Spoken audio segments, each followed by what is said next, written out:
Love can feel like a warm embrace on a cold day, safe, full, and alive. It draws us closer, opens us up, and makes us believe we've found something lasting. But then, sometimes, without warning, that same love begins to fade into silence. The person who once held your hand so tightly now takes a step back. No fight, no explanation, just a quiet space where closeness used to be. And suddenly, you're left wondering, did I do something wrong? Did the love disappear? Our first reaction is usually pain, then confusion.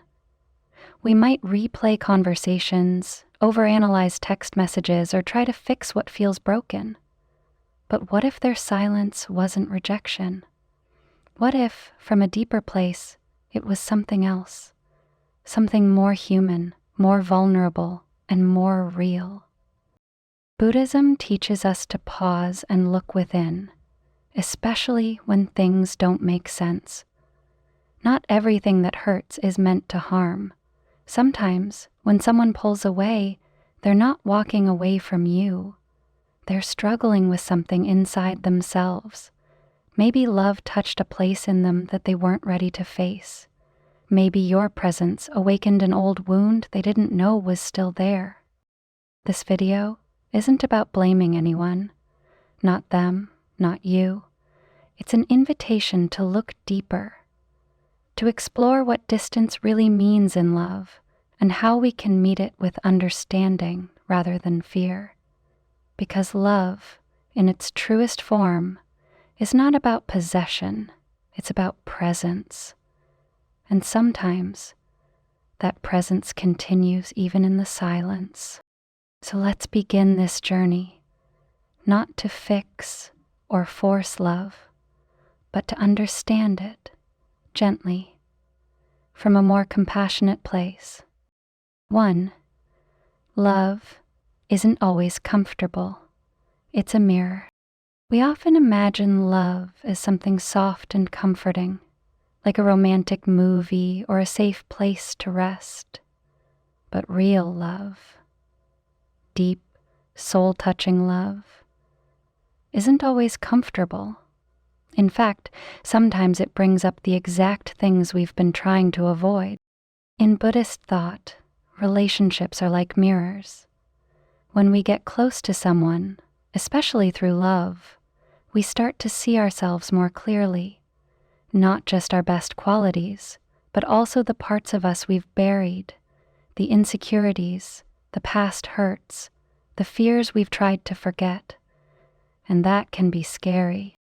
Have you ever been with someone who made you feel seen in a way that was almost too much? It's beautiful, yes, but it can also feel overwhelming. You begin to notice how much you crave approval or how afraid you are of being left. You see your own patterns, how you shut down, how you try to please, how you run when things get hard. This is the uncomfortable side of love, but it's also the transformative side, because it's in those raw moments that we have a chance to grow. Buddhism teaches that suffering often arises not from the situation itself, but from resisting what's being revealed. So, instead of pushing away what we see in the mirror, we can choose to sit with it, to breathe into the discomfort, to ask, what is this moment trying to teach me about myself? Real love doesn't just make us feel good, it makes us more honest. And sometimes being seen for who we truly are is the most healing and humbling gift of all. 2. The unconscious mind and karmic imprints.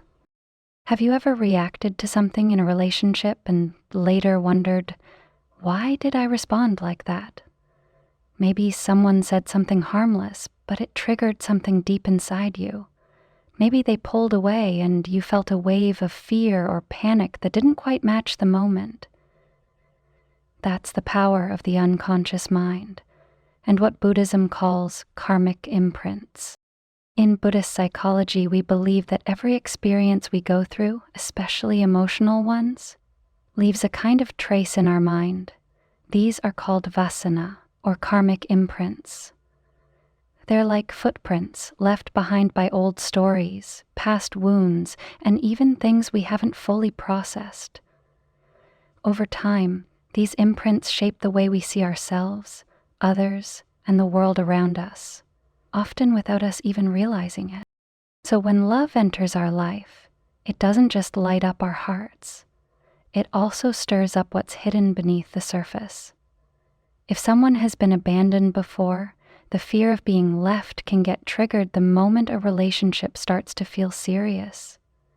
If they've felt unworthy in the past, deep love can make them feel exposed, like they're not enough to be loved that deeply. These reactions don't always come from what's happening right now. They come from the past, still living inside us. That's why people sometimes pull away, even when they care. They're not rejecting you, they're struggling with the weight of their own inner world, and often, they don't even know it's happening. Buddhism encourages us not to judge these reactions, but to understand them. When we recognize that both we and others carry unconscious patterns, we begin to respond with more compassion. We start to see that love isn't just about connection, it's also about healing. And healing takes patience, awareness, and the courage to gently face what's been hidden. 3. Fear, disguised as distance. It's confusing, isn't it? One day someone is close, present, and connected, and the next they seem distant, withdrawn, maybe even cold. They stop texting as much. They cancel plans. They create space you didn't ask for. You start to wonder, did something change? Did I do something wrong? But what if that distance wasn't rejection, but fear in disguise? In Buddhism, we learn that fear doesn't always look like fear. It can show up as anger, control, shutting down, or pulling away. When love becomes too intense, too vulnerable, or too real, it can stir up deep, hidden fears. Fear of losing ourselves, fear of being abandoned, fear of needing someone too much.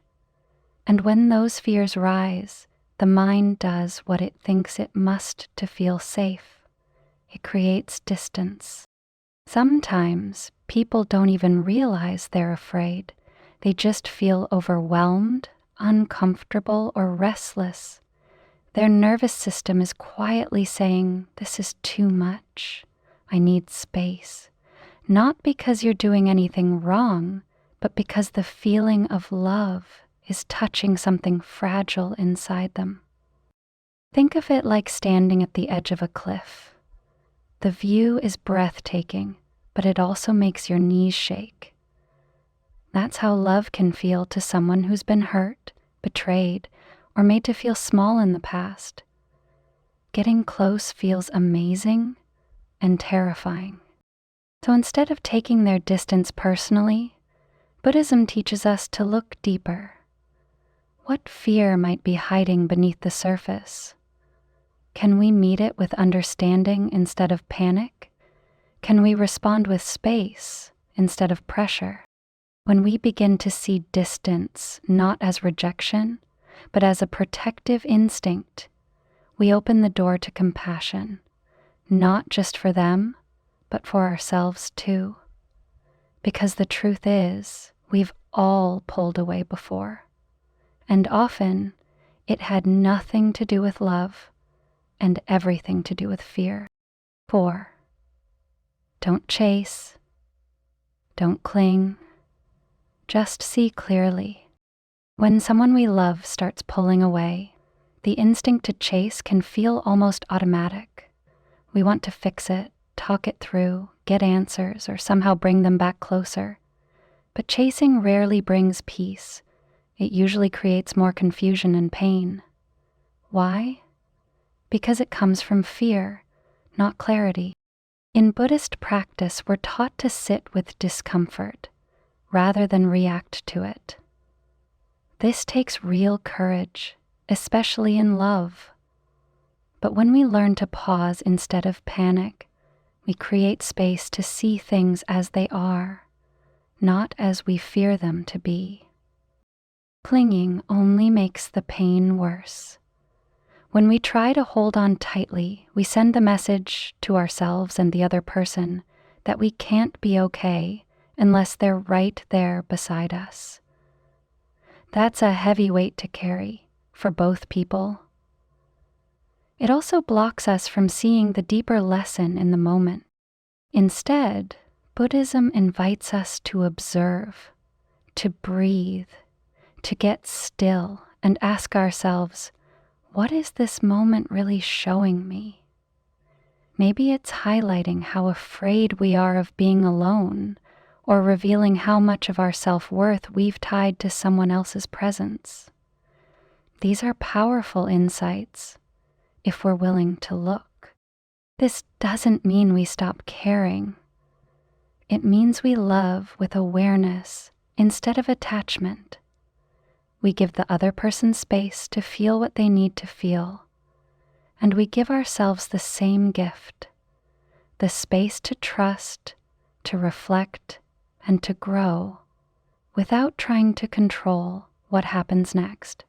Because true love doesn't chase, it doesn't cling, it sees clearly, acts gently, and lets go when it needs to, knowing that what's real will never be lost.